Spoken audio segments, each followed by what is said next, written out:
UAE में अगर आपने हाल ही में बिजनेस शुरू किया है तो आपके लिए कामगार ढूंढने के बाद उसके लिए वर्क परमिट का आवेदन देना अनिवार्य हो जाता है। Ministry of human resources and emiratisation आपको वर्क परमिट आवेदन करने की अनुमति देता है। हालांकि इसके लिए कुछ ज़रूरी नियमों का पालन करना होगा। अपनी कंपनी के कामगार के लिए वर्क परमिट के आवेदन के लिए MOHRE वेबसाइट more.gov.ae या MOHRE स्मार्टफोन एप्लीकेशन मोरे UAE या तहसील प्राइवेट सेक्टर कर्मचारियों के लिए मोरेस कस्टमर सर्विस सेंटर में से किसी एक की मदद ले सकते हैं। इसके लिए कुछ ज़रूरी डॉक्यूमेंट्स की ज़रूरत होगी, जैसे कि कम से कम 6 महीने के लिए वैलिड पासपोर्ट की फ़ोटोकॉपी, वाइट बैकग्राउंड के साथ पासपोर्ट साइज़ फ़ोटो। इसके अलावा अगर क्वालिफ़िकेशन की ज़रूरत होती है तो आपको उसकी भी कॉपी देनी होगी। अब जानते हैं कि कितना लगेगा पेमेंट। वर्क परमिट ऑनलाइन या मोरे कस्टमर सेंटर्स के द्वारा जारी किया जा सकता है। इसके लिए आपको अपने एमिरेट्स ID नंबर या UAE पास अकाउंट के जरिए लॉगिन करें, फिर न्यू वर्क परमिट सर्विस के लिए आवेदन करें। उसके बाद ज़रूरी कागजात जमा करें। अगर कोई कागजात छूट जाता है तो SMS के द्वारा जानकारी दी जाएगी। डॉक्यूमेंट वेरिफिकेशन के बाद पेमेंट के साथ जॉब ऑफर लेटर अटैच करें। कैटेगरी A के लिए 50 दिरहम, B के लिए 50 दिरहम और C के लिए भी 50 दिरहम ही लगेगा। शारजाह पुलिस की एंटी नारकोटिक्स डिपार्टमेंट ने 2021 से मई 2022 के दौरान 135 मिलियन दिरहम का ड्रग बरामद किया है। एनुअल पुलिस रिपोर्ट के मुताबिक 822 kilo crystal, 94 kilo hashish, 251 kilogram heroine और 3 मिलियन ड्रग टैबलेट्स जब्त किया गया है। बताते चले कि समय समय पर अधिकारियों के द्वारा अभियान चलाकर लोगों को ड्रग के खिलाफ आवाज़ उठाने की भी अपील की जाती है। पुलिस के द्वारा करीब 81 एंटी ड्रग अवेयरनेस इवेंट्स चलाए गए हैं, जिसके बाद लोगों से अपील की गई है कि अगर वह किसी भी तरह के ऐसे मामले की जानकारी मिलते ही तुरंत पुलिस को सूचित करें और जागरूक नागरिक बने। पुलिस ने कहा है कि आरोपी पर कार्रवाई के साथ साथ लोगों में जागरूकता भी फैलाई जा रही है, ताकि पुलिस और पब्लिक साथ मिलकर आरोपियों पर कार्रवाई कर सके। दुबई कोर्ट ने 2 अरबी लोगों को 1 महीने की जेल की सजा सुनाई है। मिली जानकारी के अनुसार एक दुबई टैक्सी में आरोपी ने लाखों रुपए से भरा हुआ बैग पाया, जिससे उसने पुलिस को लौटाने के बजाय अपने पास ही रख लिया। दोनों आरोपियों ने 14,000 दिरहम और 3900 कैश से भरा हुआ बैग मिलने के बाद अपने पास ही रख लिया और अधिकारियों को इस बारे में सूचित करना ज़रूरी नहीं समझा। बताते चले कि पीड़ित को जैसे ही पता चला कि उसने अपना लुइस विटन बैग टैक्सी में ही छोड़ दिया है, तो उसने तुरंत इसकी जानकारी रोड्स एंड ट्रांसपोर्ट अथॉरिटी को दी। अधिकारियों ने कैमरे की मदद से मामले की सच्चाई का पता लगाया। अधिकारियों को पता चला कि दोनों आरोपी वाहन से बैग उठाकर भाग गए थे। पुलिस ने तुरंत दोनों आरोपी को गिरफ्तार कर लिया। आरोपियों ने अपना गुनाह कबूल भी कर लिया और उन्हें पब्लिक प्रोसिक्यूशन भेज दिया गया। आरोपियों को 1 महीने जेल की सजा सुनाई गई और 30,000 दिरहम का जुर्माना भी लगाया गया है। इनकी सजा के बाद उन्हें देश निकाला भी दिया जाएगा। शारजाह पुलिस को शारजाह बीच पर व्यक्ति की बॉडी मिली थी। अधिकारियों ने बॉडी की जांच शुरू कर दी है। अधिकारियों ने बताया है कि रविवार रात को बीच पर उस व्यक्ति की बॉडी मिली थी। बताया गया है कि इस बॉडी के साथ किसी तरह का ID नहीं मिला है। बताते चले कि इस बॉडी को ऑटोप्सी के लिए फॉरेंसिक लैब में भेज दिया गया है। जैसे ही घटना की जानकारी मिली, पुलिस, पेट्रोल, पैरामेडिकल और क्रिमिनल इन्वेस्टिगेशन डिपार्टमेंट के अधिकारी मौके पर पहुंचे और जांच करने लगे।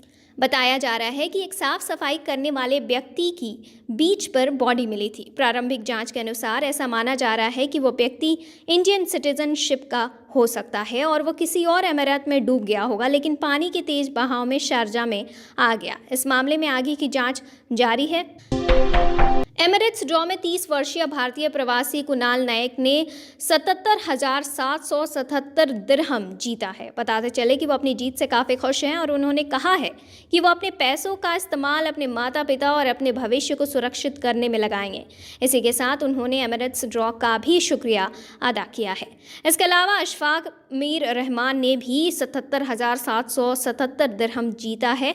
45 वर्षीय अशफाक ने कहा है कि वह इन पैसों से अपना कर्ज चुका देंगे और कुछ हिस्सा चैरिटी में भी देंगे। उन्होंने बताया कि वह पिछले 9 महीनों से इसमें इन्वेस्ट कर रहे हैं। यूएई के स्वास्थ्य और रोकथाम मंत्रालय ने गुरुवार कोरोना के 1435 नए केसेस के साथ साथ 1243 रिकवरी भी दर्ज की है।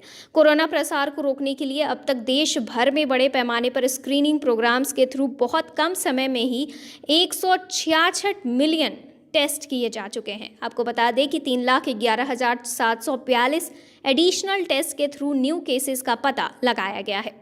देश में अब तक कुल लगभग 16.5 करोड़ टेस्ट किए जा चुके हैं। इसी के साथ 16 जून को यूएई में मामलों की कुल संख्या 9,23,001 हो गई, जबकि कुल रिकवर लोगों की संख्या 9,03,690 हो चुकी है। वहीं एक्टिव केसेस की बात करें तो इसकी संख्या 17,005 है। दुबई के पाम जुमेराह के पड़ोस में एक बिल्डिंग में रहने वाले किराएदारों को अपना घर खाली करने के लिए 90 दिनों का नोटिस दिया गया है, क्योंकि डेवलपर रेजिडेंशियल प्रॉपर्टी को सर्विस अपार्टमेंट्स में बदलने की योजना बना रहे हैं। गोल्डन माइल्स 3 बिल्डिंग के कुछ निवासियों का कहना है कि वे इस बात से चिंतित हैं कि इस कदम से उन्हें परेशानी हो गई। हालांकि नखील ने स्पष्ट किया है कि प्रॉपर्टी को एक मेकओवर मिलेगा और किराएदारों को परिसर खाली करने के लिए पर्याप्त समय भी दिया जाएगा। यूएई में मोहम्मद बिन राशिद के नाम पर एक लाइब्रेरी बनाया गया है, जो गुरुवार से आम जनता के लिए खुल गया है। यह मेना क्षेत्र के सबसे बड़े लाइब्रेरी में से एक है। यहाँ सभी के लिए कुछ ना कुछ है। इसमें 30 भाषाओं में 11 लाख किताबें हैं। बता दें कि रशीद मखतूम के नाम पर बना ये लाइब्रेरी 54,000 वर्ग मीटर में फैला है, जहाँ 9 लाइब्रेरीज हैं। मेंबरशिप रेट्स की अभी घोषणा नहीं की गई है, लेकिन MBRL के अधिकारियों का कहना है कि यह महंगा नहीं होगा। आपको बता दें कि इस लाइब्रेरी में एंट्री फ्री में होगी, यानी कि कोई एंट्री फीस नहीं लगेगी, लेकिन जाने वाले लोगों को रजिस्ट्रेशन करना होगा या ऐप डाउनलोड करना होगा। अफगानिस्तान के इस्लामिक स्टेट्स खोरासान ने भारत में बम धमाके करने की धमकी दी है। इस्लामिक खोरासान ने अपनी अल अज़ैम फाउंडेशन पर न्यूज़ बुलेटिन जारी कर धमकी दी। इस्लामिक खोरासान ने 2 न्यूज़ बुलेटिन जारी किए, जिसमें पहले बुलेटिन में भारत को धमकी भरा संदेश दिया गया। पहले बुलेटिन में एक वीडियो में बीजेपी के पूर्व प्रवक्ता नुपुर शर्मा को दिखाया गया है। पिछले हफ्ते देश के अलग अलग शहरों में जुमे की नमाज के बाद हुई हिंसा भी दिखाई गई है और देश में पिछले कुछ दंगों में शामिल लोगों के घरों पर बुलडोजर चलते भी दिखाई दिया है। वीडियो में इस्लामिक खोरासान ने शामिल भारतीय लड़ाकों के भड़काऊ बयान भी है। इस्लामिक खोरासान के वीडियो में भारत के प्रधानमंत्री नरेंद्र मोदी का भी जिक्र है। इसमें अफगानिस्तान में अल्पसंख्यक सिखों पर हमला करने की और बड़े लेवल पर भारत में हमले किए जाने की धमकी है।